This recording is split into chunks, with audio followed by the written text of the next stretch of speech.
Hey guys, Archetype Builds here. Just a short video. I saw that there was new survey results, like they're talking about the results from the Playtest 5.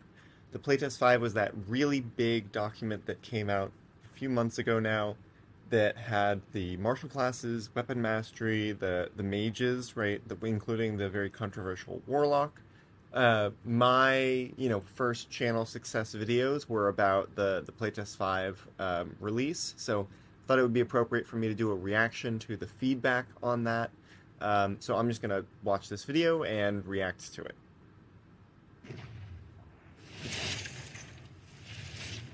Hello everyone, today we are talking about Unearthed Arcana 5, and we are talking about the survey results and the feedback that we got from that.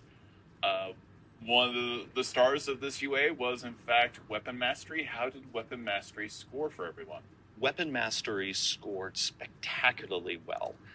Once we went through the feedback, both the satisfaction scores as well as digging into the tons of written feedback that people gave us. So he's going to talk a lot about how great Weapon Mastery did, I'm sure. I'm interested to hear if there were any exceptions. I'm on record as being anti-Weapon Mastery, and just to clarify that position, get this little bit, there we go. Just to clarify that position, I think Weapon Mastery is better than not doing Weapon Mastery, right? It is an improvement over the base 5e game. It's good for martials to have these options. It's good to make weapons unique. But the question is, like, there's this hole, right, that needs to be filled. And I think that the current Weapon Mastery system is not filling that hole well enough. It is too small. So there's still gaps that are not covered. There's still a lot of area that needs to be addressed. And it sounds to me like because it was a positive step in the right direction, they're probably just going to lock it down, make no changes, and proceed with that. So that's why I'm shaking my head no. But let's see if there's any kind of changes they're going to make. We discovered that the survey takers have enthusiastically embraced it. Weapon Mastery itself has reached 80% satisfaction, and all of the mastery properties also are at 80% or higher, with the exception of one, poor Flex. Did not score well. And then Cleve and Nick are both doing really well at 76%. So we have one property, Flex, that's going to need. So Weapon Mastery overall is at 80%. He said the other Weapon Masteries were about 80%. Cleve and Nick were lower? Cleve and Nick were 76. People didn't like Cleve and Nick? Huh. I guess didn't like is relative. Some attention. Flex was meant to be the simple option. We wanted to have at least one property for people who just want to increase their damage a bit, and Flex mathematically is actually one of the most powerful of the properties, but we get it. The feed. I don't know about that, Jeremy. I don't know if going one damage die higher in order to wield a shield is the most powerful mathematically Weapon Mastery property. Listen, this is I'm not gonna do, because I'm not Pack Tactics, I'm not Treant Monk, I'm not even, D4 or D&D shorts. Like, they are going to do the math, and they are going to come to the conclusion that it is not the most mathematically powerful thing. But, yeah, that's a little silly, Jeremy. Feedback is, in this new subsystem where we're offering tactical options, people want even a property like Flex to feel like more is going on than just the number went up. Right. But overall, so much enthusiasm for what Weapon Mastery does for the game. And it has been so enthusiastically embraced that, as I announced just a few days ago at Gen Con, it is going to definitely be in the 2024 version of the Player's Handbook. Yeah, okay, so they're moving forward. I was looking for chapters so I could skip ahead to after Weapon Mastery, but there's no chapters, so maybe I'll have to cut this video. That was really affirming for us anytime we enter the Player's Handbook, but I can report Weapon Mastery is here to stay. class itself got 77% satisfaction, with most of the features inside the class receiving a score over 80%. And so if you actually averaged the satisfaction of the features themselves, the barbarian satisfaction is actually over 80%. Oh, interesting. We see that sometimes. There's an interesting thing that because people give their overall score for a class before they give their satisfaction for each of the individual elements, we'll see sometimes that people will actually lowball a little bit, but Right. then get into the features and score everything 80% or higher, but they might have said 75% overall satisfaction. So that's a very interesting thing that we then dig into. And we look at both scores, sort of how a person rated the class before they dove in, and then what is the average satisfaction if you look at how all of the features within the class, how those were scored. Now, when it comes to the subclass Okay, so I feel it feels crazy to have to say this, but like that's not right. Right? Like if you are rating each individual feature well and the overall class lower, it's because you want something else for the whole class. Right? You either there is a feature or an aspect or a mechanic that is missing from the class that you wish was in there. You wish it was more cohesive as a whole or like flavorful. If that's so weird. So they think that your overall class rating is a mistake and that if they average up all the features that's so annoying. That's so annoying because that just means you have to.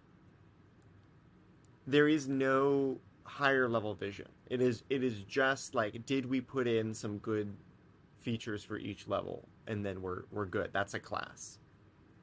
Oh. Oh, I really hate that. Okay. All right. I was really hoping you'd say it, and then we dig into that and we, see what people think about the class as a whole, and then maybe we need to, but no. They are just going to disregard the overall class evaluation in favor of the pieces. I don't like that. provided, Path of the Berserker, oh my goodness, it got 84% satisfaction. Wow. Yeah. Now, Okay. the reason why I say oh my goodness Yeah. is one of our big goals for this process is to take things that were viewed as unsatisfactory in the Yeah. 2014 Player's Handbook and make them satisfactory. And here we have a great example of exactly that happening. When we conducted the big 2021 survey on the Player's Handbook, the Berserker got 29% satisfaction. Thanks. Let that sink in for a minute. Yeah. We just went from 29% It was bad. satisfaction to 84%. Mean You don't get points for that. You made a bad subclass in 2014.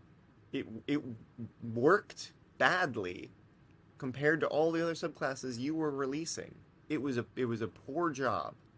And then you made it not a poor job. Like, it's just the exhaustion thing, right? You just removed exhaustion from the mix. And by the way, if we used the new exhaustion of like the 1 to 10 levels of exhaustion that they had like shopped out there, like that would retroactively make the Berserker Barbarian better. Like you could have hit 60% on just changing the exhaustion mechanic and not touching the class itself. Look at this. This guy is so happy that he hit 84% satisfaction after hitting 29%. And it's like, why was that at 29%? God, that's exhausting. But also, you heard it here. The goal of the project is to address things that people didn't like about the old version. So it is a bug fixing patch, right? That's what this is. This is, we're going to take the stuff we don't like in 5e, we're going to fix it, and then it's just a patch. We're just patching D&D. That's what OneD&D always was. classes that we will also send out in Unearthed Arcana for the Barbarian, so people can kick the tires on other aspects of the class. So moving away from the barbarian, heading into the fighter, how was the fighter received? The fighter, like the barbarian, was received well. The overall score for the class was 75%, but it's interesting. Just like the barbarian, once people then got in and started scoring the individual features, almost all of them were over 80% satisfaction.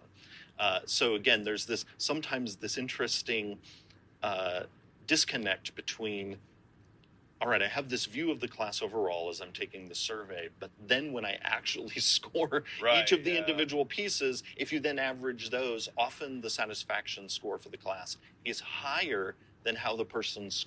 It's because people had a different vision for the fighter than you guys did, and they wish that vision had been realized. Scored it up front. We dig into the written feedback to find out, is there a story to listen to there? How can we improve things so that overall score can go up? But the great news with the fighter is that almost everything in the class was 80% or higher, and I believe looking at the overall satisfaction for the individual features, we had, let's see, a desire for weapon expert and weapon adept to be tuned up a bit. Yeah, we can absolutely do that. So again, good course ahead of us. I mean, I agree with that feedback.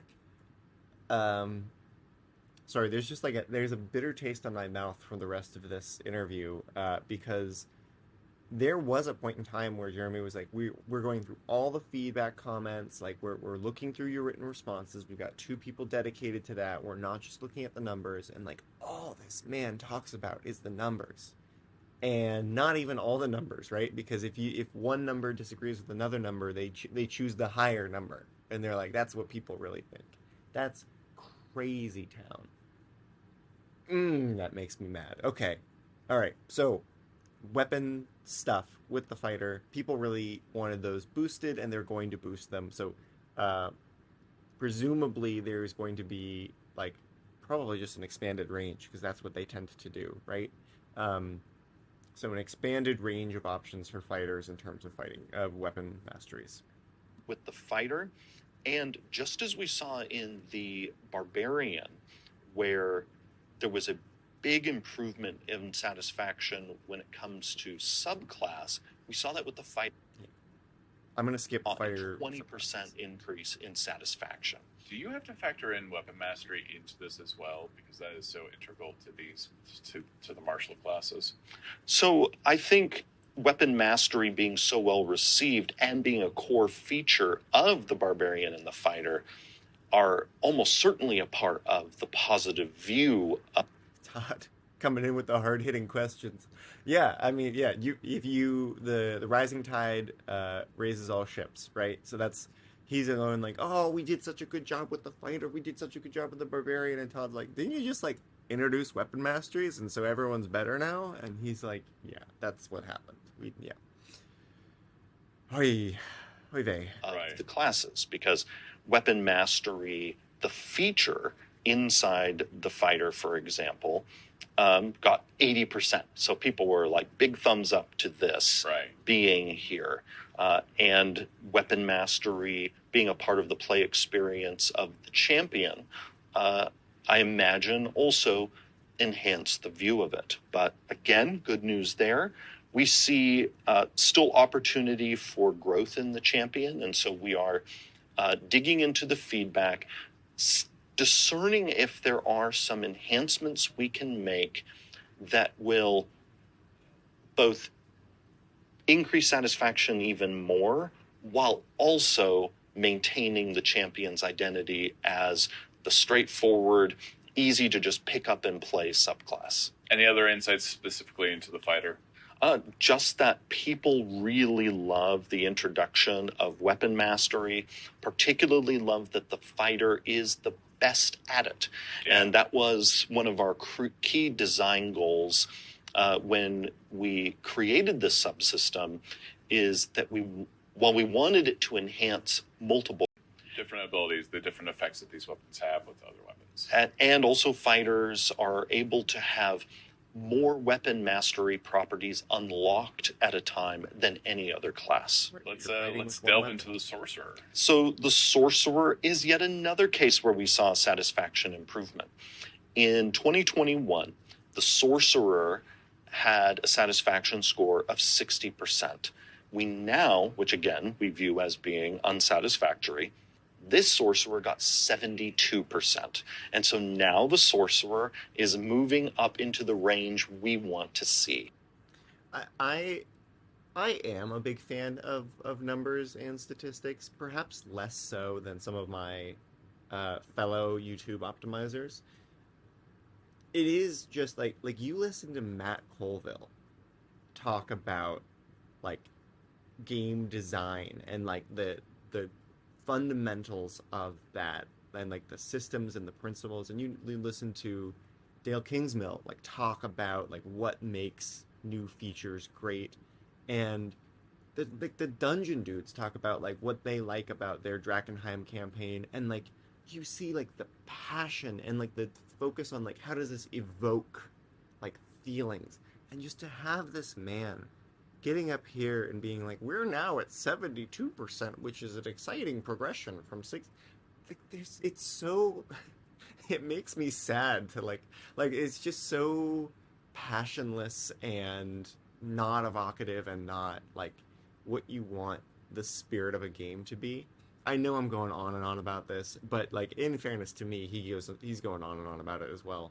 I just wish this was I don't know. I just wish there was an approach that was more fundamental. 72% tells us, all right, we're on a good course, but that also tells us we can improve things even further. When we dig into the individual feedback, we see that there was sort of a mixed response to some of the new sorcerer-specific spells that were debuted in this Unearthed Arcana. But then on the flip side, a lot of excitement for the revised metamagic. The revised metamagic features were all, with two exceptions, enthusiastically. Weren't there only like 2 new metamagic things? So what the heck? All right.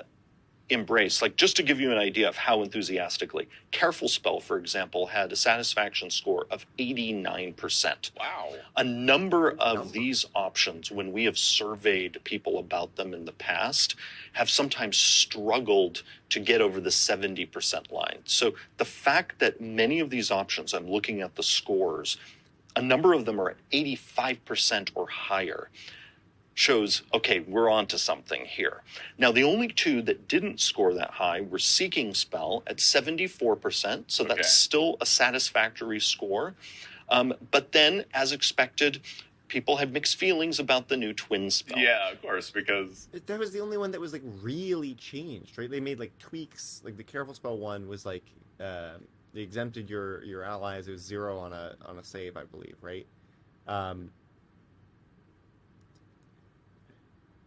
Aren't most of them the same? Like most of the metamagics are the same. What are you talking about? So everything that you changed had whatever. well, Twin Spell was very good. Yes, and as you and I discussed in another video, Twin Spell has needed to be redesigned for many years. It simply cost too little for how good it was. Yeah. All right, that's not what I want to hear about. I want to hear about the spells. Tell me about the spells, Jeremy. 60 and 70 means there's something there that we can improve. So we will absolutely work on that. We will also take another look at those sorcerer-specific spells that we introduced, because again, while some people really loved some of them, others got a mixed response. Right. Which ones? And one of the things that became clear in the response to this Unearthed Arcana is really a desire for classes to go back to having their own spell lists. Right. So what we're seeing is, even though What is happening right now? What? Jeremy! Okay, so all the sorcerer's new spells are being lumped in together. Some of them may be good, some of them may be bad. We won't know which ones, even though this is the feedback results discussion. And now we're doing spell lists again. We're doing class spell lists again? What? So we have introduced in the last few Unearthed Arcanas some class-specific spells. People miss the 2014 version where this class had a different spell list from that class. Right. And that class. Yeah. So, as a result of what we've been seeing in the playtest results, I can preview for people now that in Unearthed Arcana 7, we will be bringing back the 2014 class spell lists. Okay. And that will help address some of the concerns that people have expressed in the playtest feedback about classes potentially losing some of their distinctiveness by sharing. This is unreal. This is unreal. Are we just going to end up with the 2014 version? I swear to God, every playtest we get closer to just doing the 2014 version again. Yeah, I mean, this really speaks to like an A/B model of this playtest. Like you either get A or you get B. You get what we used to have or you get the new thing. And if you don't like the new thing, you get what you used to have. So I guess people didn't like the new thing, and we're getting what we used to have with spell lists. Those three big lists we've been testing: Arcane, Divine, and Primal. Perfect. And so stay tuned for that, and people will get to see how that affects the classes in the next Unearthed Arcana. Let's delve I did into like the those Draconic spells. Sorcerer. How was that received? So Draconic I Sorcery, don't really care about the Draconic Sorcerer. I did like that we had spell lists. I really did. I thought they were fun. I just from a lore perspective of like having like stuff from the gods all have a similar feel and stuff from nature and being like tapping into that power instead of like knowing how to use that power in these specific ways. I kind of like the world building of it. But all right. the mid 80s, what brought the overall subclass score down because in UA 5 we were still using the shared subclass progression that we'd been experimenting with. Yes. But as of UA 6, now that we're now Right, in the 'cause we're going refinement back to how phase things used to of be. That's right. this process, or it's like, yep, we got it, and the fix is coming, and that fix is just simply it gets to go back to being what it was before.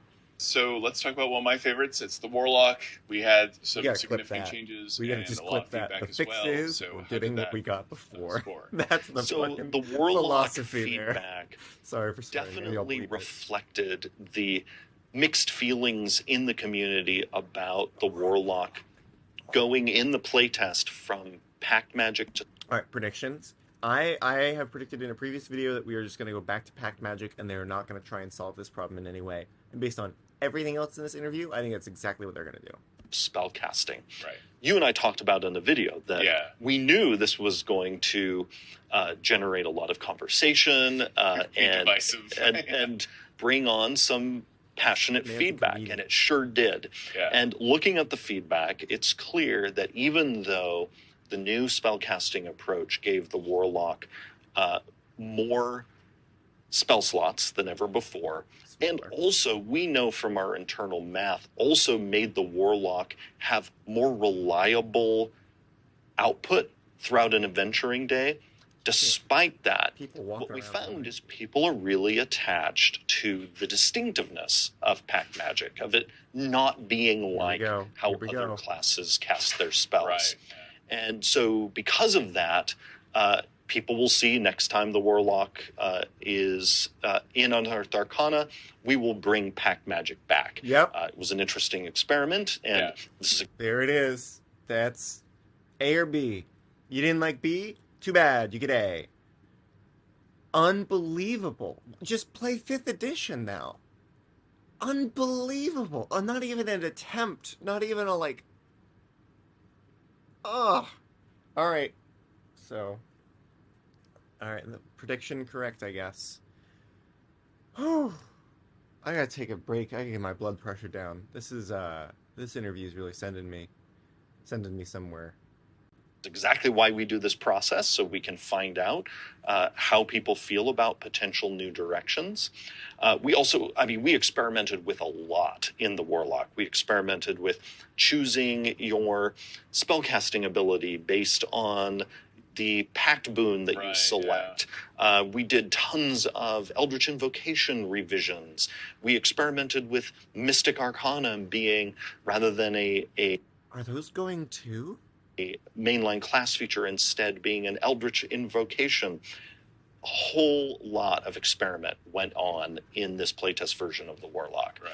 What people are going to see the next time the Warlock appears is many of the class features in the Warlock that were in 2014 will return to their positions in the next Unearthed Arcana version. So Mystic Arcanum is going to go back to being a core feature. Right. People are going to see the return of Pact Magic. But that said, we are still committed to addressing the concern that we were originally addressing with some of the experiments, and that is allowing Warlocks to have access to their spellcasting more often. And so people are going to see in the next version of the Warlock the overall shape being what they're familiar with from 2014, just with some new ways to access that power. Okay, hold on. I take it back. I was too hasty. I judged you too hastily, Mr. Crawford, sir. If they are actually going to make a new change that isn't the change they had before and isn't just the 2014 version, a new change, a second try, then I will have been wrong about this playtest process. So I'm excited. Let's see. Yeah, I'm excited to see what they do. Also, the spellcasting ability selection is not going to survive. No! The Warlock is going to go back to, just like all other classes, having a single ability that is set in the class as their spellcasting ability. Now, is it intelligence? Are they going to go to intelligence? When it comes to the Eldritch Invocation, you're not gonna say which one? Unbelievable. There were a lot of thumbs up on how most of those invocations were revised. Some less so. Right. People definitely express their opinions about the hex spell and anything related to it. Definitely want to. The way this guy talks about negative feedback is it's just so like English. I don't know, like hinting around it, making metaphor, Yeah, they didn't like it. They didn't like the hex spell. They said it was bad. I don't know. Just say it. To see that spell feel like it has more oomph. Yeah. We hear the feedback and we will make sure it has the oomph that it should. We view this as it was a good test because for us, the main purpose of all of this is we want to know what people think. Yeah. And people let us know. and so again, we're going to make sure that the end result of this is making a good game, is not knowing what people think. So just to be clear. We deliver the Warlock that Warlock players desire. Nice. And that brings us to the Wizard. So the Wizard is a pretty big one as well. How did that score? So the Wizard actually got a mixed reception, which is fascinating to us because the Wizard is traditionally one of the most popular classes in the game, both in terms of satisfaction, but also in terms of how many people play it. When we look at D&D Beyond and see what characters are people making and playing, the Wizard is almost always in the top 3. Now, the mixed reception that the Wizard got was very clear to us looking at the data why. People love the core machinery of the Wizard. Yeah. There was some mixed response to some of the new spells we introduced for the Wizard. But when we dug deeper, what we discovered, the main reason why the Wizard satisfaction was sitting at just 70%. Although if you average out the satisfaction scores that people gave for all the features, that score is actually closer to about 78 or 79%. Because people wanted a different Wizard. I just don't see why this is a hard concept to understand, like statistically. Like maybe there's something that isn't about any one of the features that is off, or people are responding to. So the wizard got these like class features that essentially allowed them to, um, they took like learning new spells was now a spell as a ritual that you would be casting, um, and you could also like swap out with stuff in your spell book. You could you could modify a spell, and then at later levels you could lock in that modified spell and like memorize that to your spell book. And these were all new spells that were wizard specific. Percent. Right. The heart of it, when we dug into it, was people wanting wizards to going to have them go back to having their own spell list. Because many people who love the wizard love it because the wizard has traditionally the biggest spell casting, the biggest spell list of any class in the game. And there was a understandable concern that the shared arcane spell list that in this playtest was shared by the warlock, the sorcerer, and the wizard, that a lot of the wizard's distinctiveness was being toned down, which was not an intention of ours, but absolutely we understand this feedback and is one of the main reasons why people are going to see the return of class-specific lists, because they're reverting to class spell lists because of the wizard. Man, you guys just will not stick to your guns on anything. I like class spell lists. I do think that it is appropriate to have them. I think it makes a lot of sense. Like one of the things that I like to talk about is like the artificer, which is not gonna be in the playtest or the player's handbook. But like the artificer has certain things, like it's supposed to be like gadgets, right? Like you make something that does something, and yeah, you can just do magic. You can have an artificer that is flavored as just being magical. But I think a lot of people are like, what if it was a person who uses objects to accomplish what spells do, right? And then there are certain spells that are appropriate for that. Like even like catapult, right, as a spell is fun on an artificer, or you get like grease obviously is like you don't even need to work that hard to like figure out how to reflavor that. Like you can just say like I spread some grease on the floor. And so then it's fun to be like, okay, what spells does that apply to and what spells does it not? And we kind of make an artificer spell list out of the ones where it's easy to justify. And like the bard is all about like music and like dance and performance, and so a lot of those like enchantment spells are going to be on the bard spell list because like that's the effect that they're having. But like you're not going to get like stone shape or something on a bard spell list, like. And so I think there is value in creating these class spell lists. But when they went to the three spell lists, the arcane, divine, and the primal, I was like, oh, like that's an interesting way of reframing it. It's not about what the class can do. We're not going to limit what the class can do, but what they get access to is like certain ways of utilizing like this pool of magic, right? You're drawing from this well. You're drawing from the gods, the same as a cleric, same as a paladin. You're drawing from the arcane, and what I probably would have done there is just said like wizard gets twice as many spells known or something, right? And they have those other things. But the idea that like one class would be like, we miss class spell lists, and then be like, okay, everyone goes back to class spell lists, like, is just so emblematic of this whole playtest. I'm not gonna go through the subclasses of the wizard. I think this will just about do it for today. Yeah, I am not stoked, and maybe it's just the way that they're delivering this information. I really feel like a different presentation could get me on board, but like the way that they are just so focused on the numbers and they're so black and white in terms of like, are we doing this or aren't we doing this? And the answer is we aren't so many times, and I like, where is the game design? Like I need game design behind the game. Anyway, that's it for today. Let me know what you guys think in the comments. This video is gonna be a little lower quality, just like trying to get it out there for people to talk about. And I'll see you next week.